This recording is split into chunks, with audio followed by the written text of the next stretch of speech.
God bless you, ma'am. Now I will go into report the section A, or the introduction of translation. Translation, both commercial and literary, it is an activity that is growing phenomenally into this globalized world.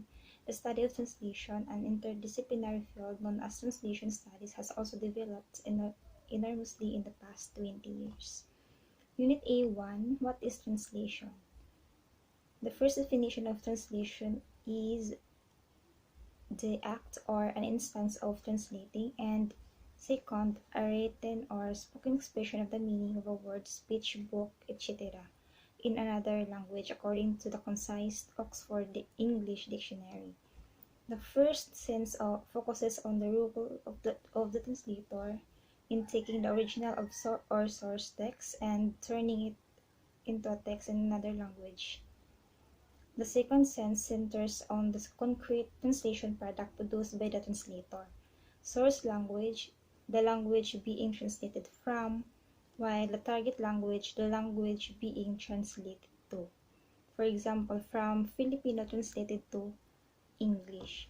This definition introduces further variables which include not only typically written products such as literary and technical translations, but also translation forms that have been created in recent decades, such as audiovisual translation. Moreover, the reference to machine translation reveals that translation is now no longer the preserve of human translators.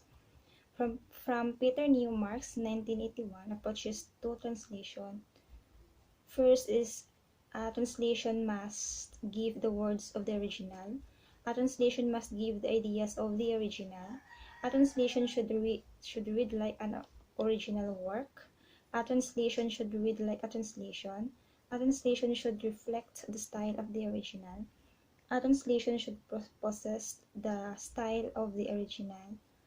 A translation should read as contemporary of the original, and a translation may add to or omit from the original. Interlingual, intralingual, and intersemiotic translation. There is a potential confusion of translation with interpreting. Interpreting is an oral translation of a spoken message or text. Roman Jacobson makes a very important distinction between three types of written translation. First is the intralingual translation. This translation within the same language, which can involve rewording or paraphrase. Second is the interlingual translation, translation from one language to another. And third is the intersemiotic translation, translation of the verbal sign by a non-verbal sign, for example, music or image. Only the second category, interlingual translation, is deemed translation proper by Jacobson. The threefold definition of translation will thus be: first, the process of transferring a written text from source language to target language conducted by a translator or translators in a specific socio-cultural context.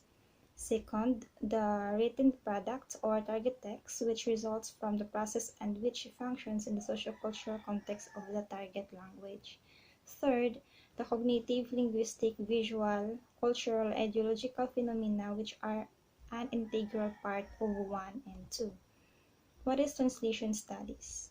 Jacobson's discussion on translation centers around certain key questions of linguistics, including equivalence between items in source language and target language and notion of translatability.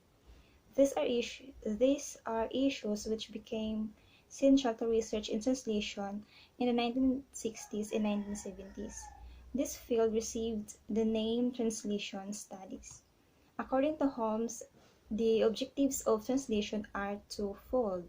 First, to describe the phenomena of translating and translations as they manifest themselves in the world of our experience, and second, to establish general principles by means of which these phenomena can be explained and predicted. Holmes' paper refers to many key aspects of translation. It talks of translation as a process, what happens in the act of translating the source text or the source language; a product, analysis of target text or the translating types; a function, how the translation types operates in a particular context. Development in translation studies.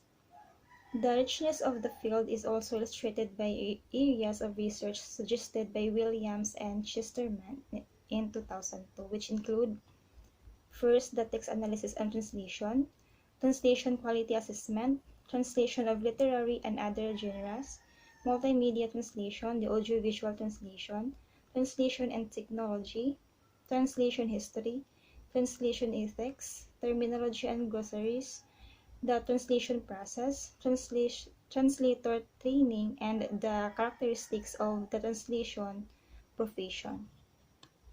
Unit 8 Translation Strategies. Format and Content. Roman Jakobson makes the crucial claim that all cognitive experience and its classification is conveyable in any existing language. Jakobson goes to on claim that only poetry by definition is untranslatable. Jakobson since in verse the form of words contributes to the construction of the meaning of the text. Such statements express a classical dichotomy in translation between text content on the one hand and form style on the other, literal and free. The split between content and form are linked in many ways to the polar split which has marked the story of Western translation theory for 2,000 years between two ways of translating, literal and free. The literal and free translation strategies can still be seen in the text to the present day. Such a literal translation is not so common when the languages in question are more distant, or, to put in another way, the term literal had tended to be used with a different focus, sometimes to denote a target text which is overly close or influenced by the source text. The result is what is sometimes known as translationism. Translationism is related to translations universal since the characteristics mentioned above may be due to common translation phenomena such as interference, explicitation, and domestication. Comprehensibility and translatability. Such translation often fail to take account of one simple fact of language and translation, namely that not all text users are the same. Not all text receivers are as intellectually rigorous or culturally aware as those who read the Bible, nor are they all as utilitarian as those who simply use translation as a means of getting things done. The problem with many published target texts of the kind cited earlier is essentially one of impaired comprehensibility, an issue closely related to the translatability. Translatability is a relative notion and has to do with the extent of which, despite obvious differences in linguistic structure, grammar, vocabulary, etc., meaning can still be adequately expressed across languages. Unit A3, the unit of translation. Systematic approaches to the translation unit. The famous Swiss linguist Ferdinand de Saussure invented the linguistic term sign that unifies signifier, sound, image, or word unsignified. Vinay and Darbilnet reject the word as a unit of translation since translators focus on the semantic field rather than on the formal properties of the individual signifier. For them, the unit is the smallest segment of the utterance whose signs are linked in such a way that they should not be translated individually. This is what they call the lexicological unit and the unit of thought. The lexicological unit. It's described by Binay and Darbilnet contain lexical elements grouped together to form a single element of thought. Illustrative examples they provide to show the non-correspondence at word level between French and English. Translation at different levels. Halliday's system analysis of English grammar is based on the following hierarchical rank scales, starting with the smallest unit. Newmark states that transpositions and rearrangements may often occur, but that a sentence would not normally be divided unless there was good reason. He is careful to insist that any rearrangements or castings must respect functional sentence perspective. Functional sentence perspective, or the FSP, is a form of analysis of sentence and information structure created by the Prague School of Linguistics. Syntactic structure is known as linear modification as an important structuring device. The part of the sentence containing the new information is known as the rime, whereas old or given information contained in the theme. It should be noted that this division of the theme and rime differs from Halidayan's analysis, where the theme is always realized in the first position in English grammar at least. Unit A4, the translation shifts. John Catford was the first scholar to use the term in his A Linguistic Theory of Translation. His definition of shifts is departures from formal correspondence in the process of going from a source text to target language. Langa and Parole, language has two facets, one to do with the linguistic, a fairly stable, the other with all that which a speaker might say or understand while using a language, a variable parole.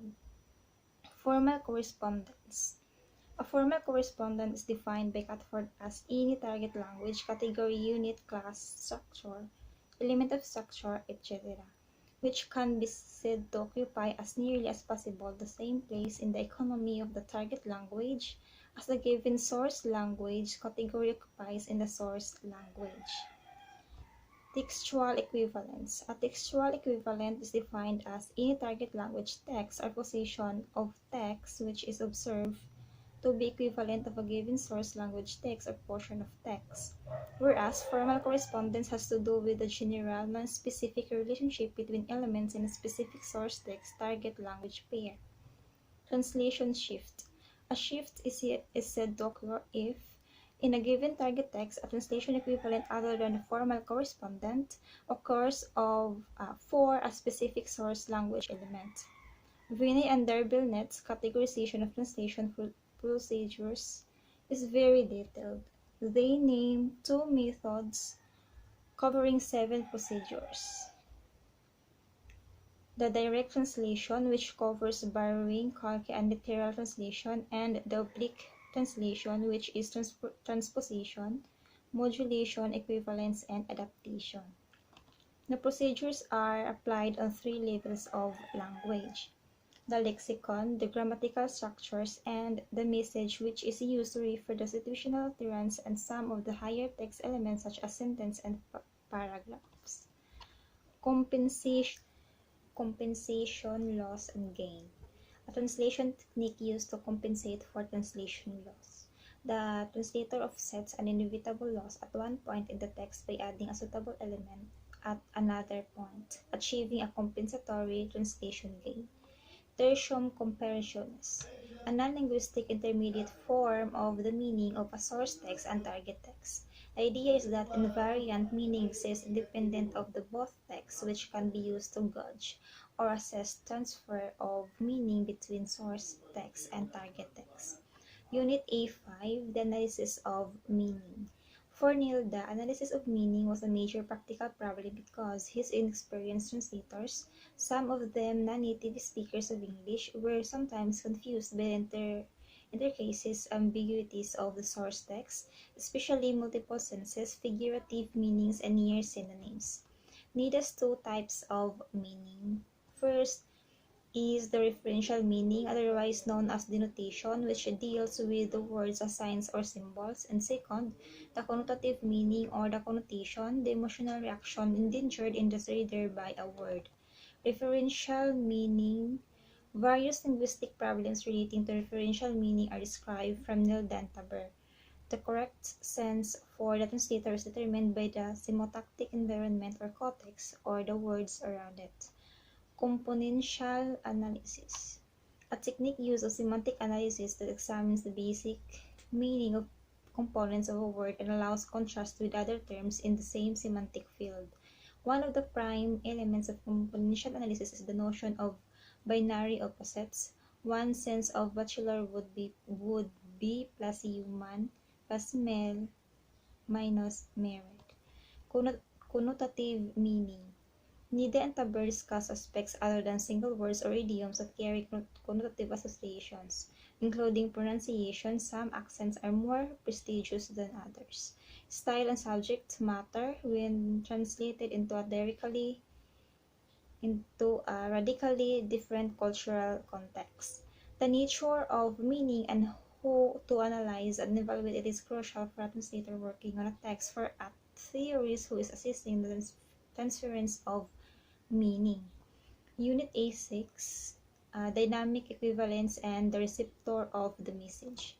Formal equivalence. One way of clarifying the distinction between formal and literal is this context is to suggest that while literal translations tend to preserve formal features almost by default, example, with little or no regard for context, meaning, or what is implied by a given utterance, a formal translation is almost always contextually motivated. Formal features are preserved only if they carry contextual values that become part of overall text meaning. Example, deliberate ambiguity in the source text. Dynamic equivalence. Through dynamic equivalence, we can thus cater for a rich variety of contextual values and effects which utterances carry within text and which a literal translation would simply compromise. Adjustment. Adjustment, or the gradual move away from form by form renderings and towards more dynamic kinds of equivalence is thus an important translation technique. Adjustment is also needed to cope with the wide range of purposes which translations might serve. The translation process: analysis, transfer, and restructuring. Kernel consists of combinations of items from four basic semantic categories. First, the object words, noun referring to physical objects including human beings. Second, events words, actions often represented by verbs. Third, abstracts, qualities and quantities including adjectives. And fourth, relationals, including linking devices and gender markers. Kernel sentences are derived from the actual source sentence by means of a variety of techniques, including, most importantly, back transformation. Unit A7, Textual Pragmatics and Equivalence. Translation properly defined. Note that translational or translatory can be glosed as strictly pertaining to translation as opposed to, say, original writing, and may thus be seen in terms of an equivalence relation that is different from the kind of relations obtaining under such conditions, as deriving text in summaries or explaining in the dictionary entry. Lang-oriented versus parole-oriented equivalence. Kohler 1979 maintains a distinction between formal similarity at the level of virtual language system, or the LANG, and equivalence relations obtaining between text in real time at the actual level of parole. One way of reconciling the two extremes of Lang versus parole-oriented approaches to translation is to define equivalence in relative, not categorical terms, and in not static terms. Equivalence double linkage. Equivalence relations are differentiated in the light of this double linkage, first to the source text and second to the communicative conditions on the receiver's side. Decision making. Achieving equivalence then involves a complex decision-making process which the Leipzig-based translation theorist Jerry Levi, 1967, defined in terms of moves as in a game of chess, choices to make from several alternatives. The hierarchy is in fact iterative in the sense that one progresses through a text, one can come back again and again to decisions already taken, reviewing and altering them. What motivates translator decision making? The statics. This hierarchical iterative nature of decision making, example, how decisions can be reviewed up and down, the hierarchy, which decisions are overriding and which are minor, etc., is often driven by a number of fairly subjective factors such as translators' own static standards, according to Levi 1967. Cognition and knowledge.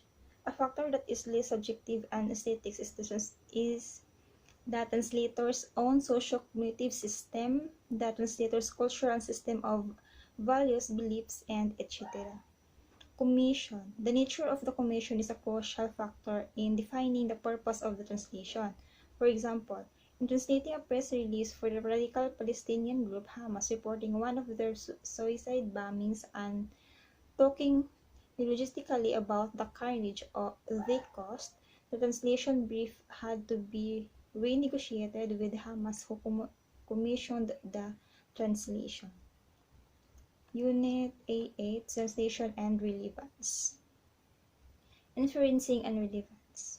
The interaction of stimulus interpretation might also be disturbed if the cognitive environment of an utterance varied in two languages. A literal kind of rendering without proper signals did indeed establish relevance, but of the wrong kind. Minimax. According to Minimax, the translator in choosing between a number of solutions to a given problem ultimately settles for that solution which promises maximum effect for minimal effort. Functionality. This could occur in sloppy writing, could be an intentionless feature of languages with a great deal of residual orality, according to Ong in 1971, or could be there merely to uphold cohesion in the text. In such cases, repetition would not be significant, and the question of contextual motivatedness does not even arise. Descriptive versus interpretive. An important distinction entertained by the text users relates to two ways of using language, the descriptive and interpretive. This reflects the two ways our minds entertain thoughts. An utterance is said to be descriptive if it is intended to be true of a state of affairs in some possible world. On the other hand, an utterance is said to be interpretive if it is intended by the speaker not to represent his or her own thoughts but those of someone else. Direct versus indirect translation. Indirect translations are intended to survive on their own and involve whatever changes the translator deems necessary to maximize relevance for a new audience. Example, the predominantly descriptive mode of tourist brochure type of translation. Direct translations, on the other hand, are most closely tied to the original, a case of what we have called interpretative resemblance. Guided by a notion of fitfulness, the translator designs a direct translation in such a way that it resembles the original closely enough in relevant respects. Communicative clues. Communicative clue is proposed as the possible solution to the problem of interlinguistic disparity, according to Gatz in 1991. Form versus function, or how something is said versus what is intended by it, has been a central theme in the discussion of translation strategy throughout the last 50 years or so of translation research and practice. Unit A9, the text type and translation. Markedness. One particular relationship worth nothing in this respect is markedness, or what we have so far referred to variously under such levels as textual silence and dynamism. Unmarked options confront us with significant problems, but texts are rarely, if ever so, straightforward. Text-based information. The text linguistic view regarding what is said versus what is intended and how it is combination of the two that can properly signal what text-based information is about is stated clearly by Villagrande in 1978. The word cannot be the unit of translation. Reader-supplied information. Reader-supplied information is another potentially missing term. It is seen not as sole reliance on form or content, but in terms of linguistic competence. Text typology. Central to text typologies of the kind advocated by context-sensitive theories of translation is the view that language used beyond the sentence may helpfully be seen in terms of rhetorical purpose. Examples are exposition, argumentation, and instruction.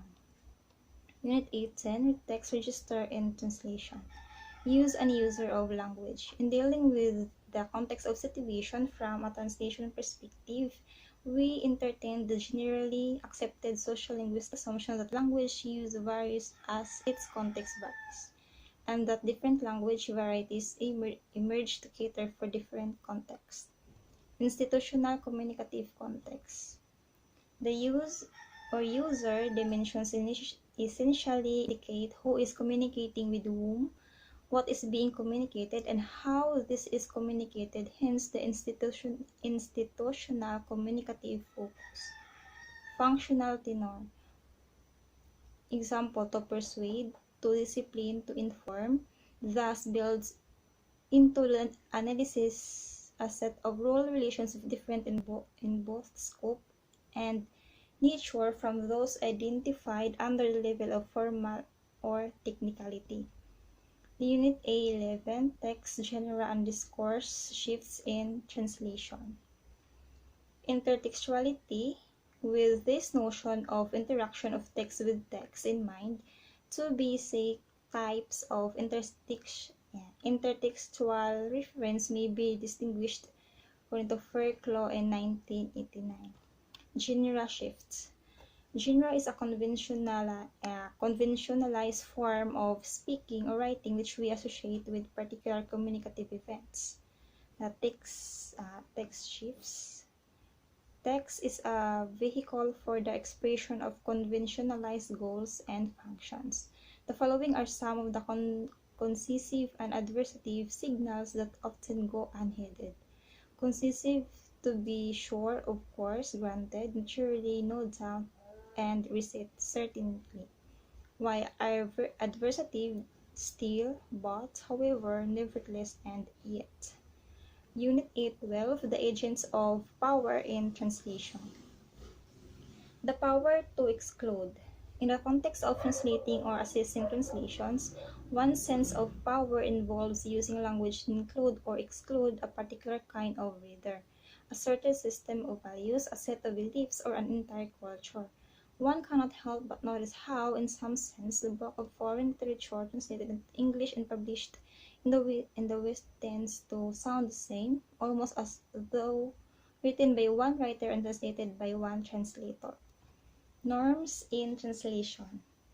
These target text-oriented norms encompass not only translation strategy but also how, if at all, a target text fits into the literary and social culture of the target system. The translator's voice as an expression of power. The voice. Hermans approaches the problem from a narratological perspective and argues that the translator's voice is always present, even if it is sometimes obscured, and may manifest itself first because of temporal or geographical distance from the source text, second, in self-referential text marked by word place, and third, in cases of contextual overdetermination where a complex chain of identification may lead to omission or explanation by footnote. The translator and ethics. The translator undertakes to deliver a translation which shall be faithful to the original work and rendered into good and accurate English, and guarantees he or she will not introduce into the translation any matter of an objectionable or rebellious character which was not present in the work. Rewriting. Rewriting is taken in one definition to be anything that contributes to constructing the image of a writer and or a work of literature. Patronage. Patronage is defined as the powers of persons, institutions which help or hinder the writing, reading, and rewriting of literature, according to Lefebvre in 1992. Unit 813, Ideology and Translation. Ideology for Hatem and Mason. Ideology encompasses the tacit assumptions, beliefs, and value systems which are shared collectively by social groups. In 1997, They make a distinction between the ideology of translating and the translation of ideology. Gender and translation. Just as Vinote 1992 to 1995 rails at the invisibility of translators in general, with their names often omitted from the title pages of their translations and with their work scarcely commented upon in reviews, so have feminist theorists and translators sought to make the female visible by examining the relationship between gender and translation. Lesbilis infidelis, or the unfaithful beauties. This is a centuries-old metaphor which sees translation as being bilis, or the beautiful, and infidelis means unfaithful. The Translation Project. One of the first major works of modern translation theory uses the following metaphors to describe the four-part hermeneutic or interpretative process of translation. First, the initiative trust. The translator approaches the source text with trust that there is meaning there. Second, aggression or penetration. The translator takes over or captures the foreign text. Third, the incorporation or embodiment. The text becomes part of the translator's language. And fourth, compensation or restitution. The translator restores something to the target text to compensate for what has been taken away. Postcolonialism and translation studies. Postcolonialism, a broad cultural approach to the study of power relations between different groups, cultures, or peoples, in which language, literature, and translation will play a role. Interpretation now has a broader focus and is used to describe the reformulation of one perspective or discourse by another. In translation, it refers to the subjection of a given people by discourse of colonialism which constructs a stereotype of that people as inferior. Resistance through retranslation. A retranslation practice of post-colonialism that aims to disrupt the comfortable orthodoxies and to subvert the myths and identities formed under colonialism by the discourse of westernized translation.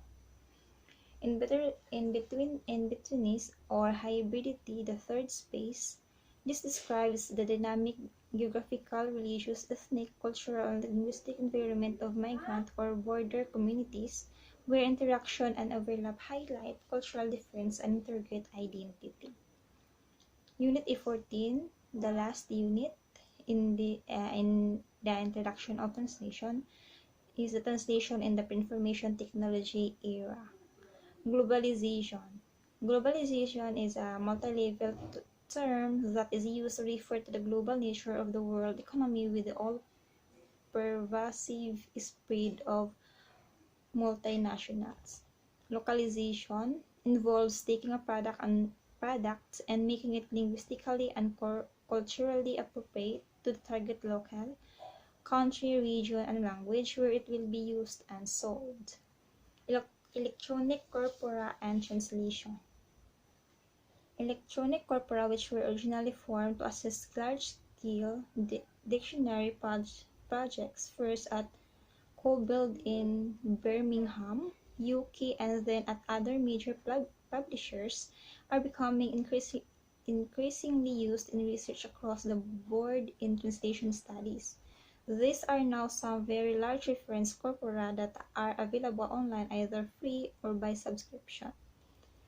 Beaker 1995 describes both the basic tools of the corpus-based approach and their potential uses in translation. The most important are: first, the keyword in context or KWIC concordance, which allows the search word or term to be called up on screen and patterns of its states to be viewed. Second, alignment tools in some packages, example Wordsmith, Paracon, and allow the source text items and their corresponding target text equivalents to be viewed together. A further development is the construction of parallel corpora. Third, if whole source text to target text pairs are available in electronic form, the computer can easily calculate total word counts and provide access to data very quickly and accurately. This access can then lead to the testing of some long-held tenets of translation, such as target text are always longer than source text, or cohesion tend to be greater in target text.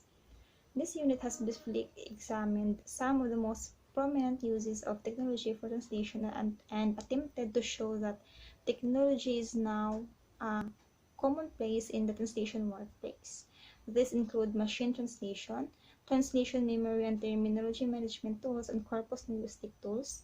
Each has a different emphasis designed to replace the translator, aid the translator, or aid the translation theorist.